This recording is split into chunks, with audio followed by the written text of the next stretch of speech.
ಭಾನುವಾರ ದಿವಸ ಅಖಿಲ ಕರ್ನಾಟಕ ಬ್ರಾಹ್ಮಣ ಮಹಾಸಭೆಯ ಅಧ್ಯಕ್ಷೀಯ ಚುನಾವಣೆ ನಡೀತಾ ಇದೆ. ಬ್ರಾಹ್ಮಣ ಮಹಾಸಭೆ ಪ್ರಾರಂಭ ಆಗಿ ಅಲ್ಲಿ 50 ವರ್ಷ ಆಯಿತು. ನಾನು ಪ್ರಥಮ ಸದಸ್ಯ. ನನ್ನ ಸದಸ್ಯತ್ವ ಸಂಖ್ಯೆ 43. ಮೊನ್ನೆ ಆದದ್ದು 43ನೇ ಮಹಾಸಭೆ ಅಧಿವೇಶನ. 43 75 ಸಾವಿರ ಇದ್ದಾರೆ ಅಂತ ಕಾಣುತ್ತೆ ಜನ. ಪ್ರಾರಂಭದಲ್ಲೂ ಕೂಡ ನಾನು ಕಾರ್ಯಕರ್ತನಾಗಿ ಕೊನೆಗೂ ಕಾರ್ಯಕರ್ತನಾಗಿ ಕೆಲಸ ಮಾಡಿದೆ. ಸಂತೋಷವಾಗಿತ್ತು ನನಗೆ ಭಾಗವಹಿಸಲಿಕ್ಕೆ. ಆ ಒಂದು ಚುನಾವಣೆ ಇರ್ತಕ್ಕಂಥ ಮಹಾಸಭೆ ಇವತ್ತು ಬ್ರಾಹ್ಮಣ ಸಂಘಟನೆ ಬಹಳ ಚೆನ್ನಾಗಿ ರಾಜ್ಯದ ಬೆಳೆದಿದೆ. ಹಾಗೆ ಅಖಿಲ ಭಾರತ ಮಟ್ಟಕ್ಕೂ ಕೂಡ ಬೆಳೆದಿದೆ. ಹಾಗೆ ಅವೆಲ್ಲರೂ ಇವತ್ತು ವಿಶೇಷ ಹುರುಪಿನಿಂದ ಯುವಕರು ಬರ್ತಾ ಇದ್ದಾರೆ.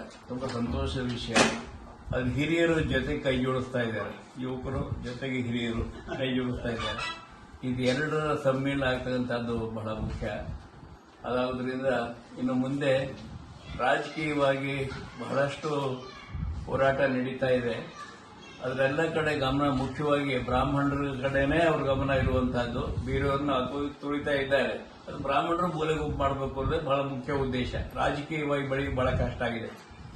ನಿಮ್ಮಲ್ಲಿ ಪ್ರಾರ್ಥನೆ ಇಷ್ಟೇನೆ, ಇದನ್ನು ಮೊದಲ ಹಂತ ಮಾಡಿಕೊಂಡು ರಾಜಕೀಯವನ್ನು ನೀವೆಲ್ಲ ಬೆಳಿಬೇಕು. ಇದು ಬಹಳ ಮುಖ್ಯವಾಗಿರುವಂತಹದ್ದು. ರಾಜಕೀಯ ಬೇಡ ಅಂತ ನಾವು ದೂರ ಎಲ್ಲ ಬಹಳ ಹಿಂದೆ ಇದ್ವಿ, ಬೇಕಾಗಿಲ್ಲ ಅಂತ. ಆದ್ರೆ ಇವತ್ತು ರಾಜಕೀಯ ಶಕ್ತಿಯನ್ನು ನಾವು ಬೆಳೆಯದೇ ಹೋದ್ರೆ ಯಾವ ರೀತಿಯಲ್ಲೂ ಕೂಡ ನಾವು ಮುಂದುವರಿಕೆ ಸಾಧ್ಯ ಇಲ್ಲ. ಅದರಿಂದ ಬಹಳ ಮುಖ್ಯವಾಗಿರ್ತಕ್ಕಂಥ ಕೆಲಸವನ್ನ ನೀವು ಅನೇಕ ಜನ ಹಿರಿಯರೆಲ್ಲ ಜೊತೆ ತರಡು ಸೇರ್ತಾ ಇದ್ದೀರಿ. ಬರುವ ಚುನಾವಣೆಯಲ್ಲಿ ಹೆಚ್ಚು ಜನ ಭಾಗವಹಿಸಿ. ವಿಶೇಷ ಅಂದ್ರೆ ಇದು ಪ್ರತಿನಿಧಿಗಳ ಒಂದು ಚುನಾವಣೆ ಆಗಿರ್ತಕ್ಕಂಥದ್ದು ತುಂಬಾ ವಿಶೇಷವಾದ ಮಹತ್ವ. ಜಿಲ್ಲಾ ಪ್ರತಿನಿಧಿಗಳಾಗಿರ್ತಕ್ಕಂಥದ್ದು. ಬೆಂಗಳೂರಿಗೂ ಕೂಡ ಬೇರೆ ಬೇರೆ ಬುಧವಾರ 4-6 ಜನ ಇದ್ದಾರೆ. ಸೌತ್ಗೆ 4 ಸೆಂಟ್ರಲ್ ಒಟ್ಟು 10 ಜನ, ಒಟ್ಟು 8 ಜನ. ಒಟ್ಟು 8 ಜನ ಬೆಂಗಳೂರಿನಿಂದ. 8 ಜನ ಬೆಂಗಳೂರಿನಿಂದ ಇರೋದಂತ ವಿಶೇಷ ಅಂದ್ರೆ ಬೆಂಗಳೂರು ಯಾರು ಕೆಲಸ ಮಾಡ್ತಾ ಇದ್ದೀರಿ ಅವರು ದೊಡ್ಡ ಹೊಣೆಗಾರಿಕೆ ಇದೆ. ಕಾರಣ ಬೆಂಗಳೂರು ಅಂದ್ರೆ ಒಂದು ರಾಜ್ಯ. ಬೆಂಗಳೂರು ಕರ್ನಾಟಕ ರಾಜ್ಯ ಅಂತಾನೆ ಹೇಳ್ಬಿಡ್ಬೋದು. ಹಾಗೆ ಅಷ್ಟು ವ್ಯಾಪಕವಾಗಿ 50 ಕಿಲೋಮೀಟರ್ ತ್ರಿಜ್ಯದಲ್ಲೇ ಬೆಳೆದಿದೆ. ನಾವೆಲ್ಲ ಇದ್ದದ್ದು 5 ಕಿಲೋಮೀಟರ್ 10 ಕಿಲೋಮೀಟರ್ ಒಳಗಡೆ ಇದ್ವಿ. ನಾವು ಇವತ್ತು 50 ಕಿಲೋಮೀಟರ್ ಬೆಳೆದಿದೆ. ಆದ್ರಿಂದ ನೀವು ಏನೇ ಆದ್ರೂ ಕೂಡ ಬೆಂಗಳೂರಿನಿಂದ ಚುನಾವಣೆ ಆಗ್ತಕ್ಕಂಥವರಿಗೆ ಹೆಚ್ಚಿನ ಜವಾಬ್ದಾರಿ ಇರುತ್ತೆ. ಅದು ಸಂಘಟನೆ ಕೂಡ ಬಲನೂ ಇರುತ್ತೆ.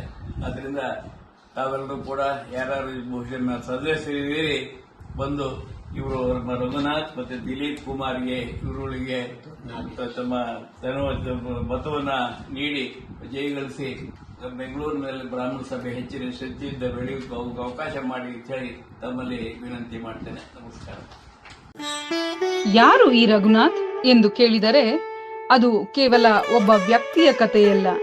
ಇದು ಶ್ರದ್ಧೆ, ಧೈರ್ಯ, ತ್ಯಾಗ ಮತ್ತು ಸಮರ್ಪಣೆಯ ಪವಿತ್ರ ಗಾಥೆ. ಬುದ್ಧಿವಂತಿಕೆ ಅವರ ಉಸಿರು, ಶ್ರಮ ಅವರ ಧರ್ಮ. ಮಲ್ಲೇಶ್ವರಂನ ಎಂಇಎಸ್ ಕಾಲೇಜಿನಲ್ಲಿ ಆರಂಭವಾದ ಈ ಪಯಣ ನಂತರ ಕೆಎಲ್ಇ ಕಾಲೇಜಿನಲ್ಲಿ ಕಾಮರ್ಸ್ ಪದವಿಯ ಮೂಲಕ ತಮ್ಮ ಜ್ಞಾನ ಗಗನಕ್ಕೇರಿದ್ದು ಎಲ್ಲರಿಗೂ ಸ್ಪಷ್ಟ. ಹೆಸರಾಂತ ಸೆಂಚುರಿ ಡೆವಲಪರ್ಸ್ ನಲ್ಲಿ ಸಣ್ಣ ಹುದ್ದೆಯಿಂದ ಆರಂಭಿಸಿ ತಮ್ಮ ಕಠಿಣ ಪರಿಶ್ರಮದಿಂದ ಕಂಪನಿಯ ನಿರ್ದೇಶಕರ ಹುದ್ದೆಗೆ ಏರಿದವರು ನಮ್ಮ ರಘುನಾಥ್ ಜಿ. ತಾವು ಕರೆದವರನ್ನು ಕೈಬಿಡದ ದಯಾನಂದ್ ಪೈ ರವರ ಅಜೇಯ ನಂಬಿಕೆಗೆ ಪಾತ್ರರಾದವರು. 37 ವರ್ಷಗಳ ಕಾಲ ಈ ಕಂಪನಿಯ ಆಧಾರ ಸ್ತಂಭ ಯಾರೆಂದು ಯಾರಾದರೂ ಕೇಳಿದರೆ ಅದು ರಘುನಾಥ್ ಜಿ ಎಂದೇ ಹೇಳುತ್ತಿದ್ದರು. ರಘುನಾಥ್ ಜಿ ಅವರ ವಿಚಾರಧಾರೆ ಬಿಜೆಪಿಯ ತತ್ವಗಳಿಗೆ ಸಮಾನವಾಗಿದ್ದರಿಂದ ಕಿರಿಯ ವಯಸ್ಸಿನಲ್ಲಿಯೇ ಕಾರ್ಯಕರ್ತರಾಗಿ ತಮ್ಮ ಪಯಣವನ್ನ ಪ್ರಾರಂಭಿಸಿ ನೂರಾರು ಹೊಣೆಗಾರಿಕೆಗಳನ್ನ ನಿಭಾಯಿಸಿದವರು. ತಂತ್ರಶಕ್ತಿಯಲ್ಲಿ ತೇಜಸ್ಸು, ಸಂಘಟನೆಯಲ್ಲಿ ಸಾಧನೆ, ಶ್ರಮದಲ್ಲಿ ಶ್ರೇಷ್ಠತೆ ಇವುಗಳಿಂದ ಪಕ್ಷದ ಶಕ್ತಿ ಕೇಂದ್ರವಲ್ಲದೆ ಸಮುದಾಯದ ನಾಯಕರೂ ಆಗಿದ್ದಾರೆ. ಬರೀ ಸ್ವಾರ್ಥವೇ ತುಂಬಿರುವ ಈ ಯುಗದಲ್ಲಿ ರೈತರ ಅಳಲನ್ನ ಕೇಳಿದವರು ನಮ್ಮ ರಘುನಾಥ್ ಜಿ. ಸರ್ಕಾರ ಹಾಗೂ ನೈಸ್ ಸಂಸ್ಥೆಯ ದುಷ್ಪ್ರಯತ್ನದಿಂದ ಸಾವಿರಾರು ಎಕರೆ ಭೂಮಿ ನಷ್ಟವಾಗಲಿದ್ದಾಗ ಕಾನೂನಿನ ಪಥದಲ್ಲಿಯೇ ನಡೆದು ನ್ಯಾಯಾಲಯದ ಸ್ಥಾಯಿ ಆದೇಶವನ್ನ ತಂದು ನೂರಾರು ರೈತರಿಗೆ ಜೀವ ಮತ್ತು ಜೀವನ ನೀಡಿದವರು ನಮ್ಮ ರಘುನಾಥ್ಜಿ. ಇಂತಹ ಸಂದರ್ಭದಲ್ಲಿ ಹಲವು ಜೀವ ಬೆದರಿಕೆ ಕರೆಗಳು ಬಂದವು.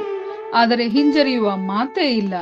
ರೈತರ ಬದುಕು ನನ್ನ ಜೀವಕ್ಕಿಂತ ಮುಖ್ಯ ಎಂಬ ಮಾತಿಗೆ ನಿಷ್ಠೆಯನ್ನು ಸಾಧಿಸಿದ ಧೈರ್ಯವಂತ ನಮ್ಮ ರಘುನಾಥ್ಜಿ. 2009 ಉತ್ತರ ಕರ್ನಾಟಕದ ಪ್ರವಾಹದ ವೇಳೆ ಹೊಳೆ ಆಲೂರು, ಗದಗ ಪ್ರದೇಶಗಳಲ್ಲಿ ಸಾವಿರಾರು ಜನ ತಮ್ಮ ಸೂರನ್ನು ಕಳೆದುಕೊಂಡು ನಿರ್ಗತಿಕರಾಗಿದ್ದರು. ಅಂತವರ ನೆರವಿಗೆ ಧಾವಿಸಿದ ಶ್ರೀಯುತರು ಬಿಜೆಪಿಯ ಸಂಘಟನಾ ಚತುರ BL ಸಂತೋಷ್ ರವರ ನಿರ್ದೇಶನದಂತೆ ಸೇವಾ ಭಾರತೀಯ ಜೊತೆ ಕೈ ಜೋಡಿಸಿ ಅತಿ ಕಡಿಮೆ ಖರ್ಚಿನಲ್ಲಿ ಅತಿ ಕಡಿಮೆ ಸಮಯದಲ್ಲಿ ನೂರಾರು ಮನೆಗಳನ್ನು ನಿರ್ಮಿಸಿ ನಿರಾಶ್ರಿತರಿಗೆ ಆಶ್ರಯ ನೀಡಿದ ಹೃದಯವಂತ ನಮ್ಮ ರಘುನಾಥ್ಜಿ. ಅದು ಕ್ರಿಕೆಟ್ ಪಂದ್ಯದ ದಿನಗಳು. ಅತಿಯಾಗಿ ಬೆಲೆ ಹೇರುವ ವ್ಯಾಪಾರಿಗಳನ್ನು ಮಟ್ಟ ಹಾಕಿ ಉತ್ತಮ ಗುಣಮಟ್ಟದ ಆಹಾರವನ್ನು ಕಡಿಮೆ ಬೆಲೆಯಲ್ಲಿ ಕೊಡುವಂತೆ ಆಯೋಜಿಸಿದ್ದು ನಮ್ಮ ರಘುನಾಥ್ಜಿ ಅವರ ಸಾಧನೆಯಲ್ಲೊಂದು.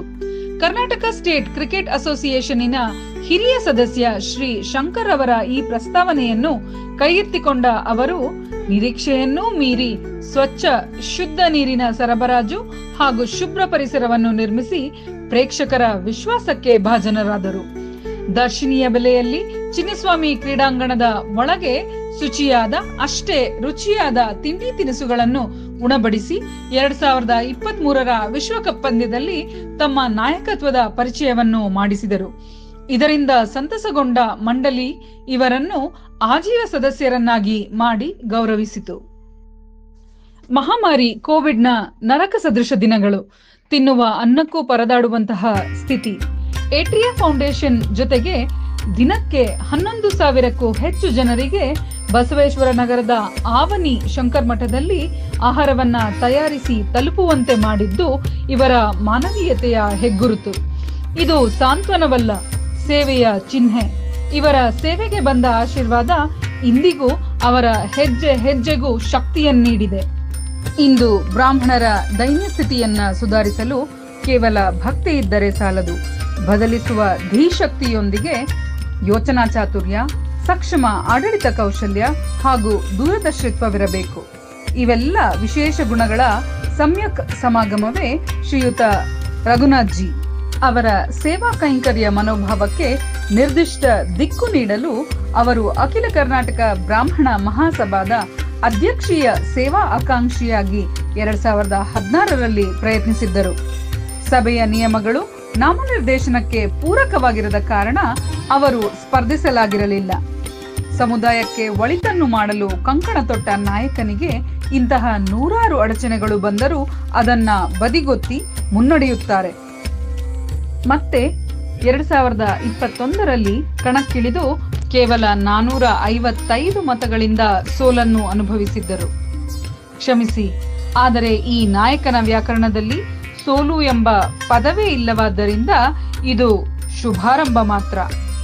ಈಗ ಸರಳ ಸಜ್ಜನಿಕೆಯ ನಮ್ರ, ಎಲ್ಲರಿಗೂ ನಿಲುಕುವಂತಹ ಸಮರ್ಪಿತ ನಾಯಕನನ್ನ ಬೆಂಬಲಿಸುವ ಹೊಣೆ ನಿಮ್ಮೆಲ್ಲರದು.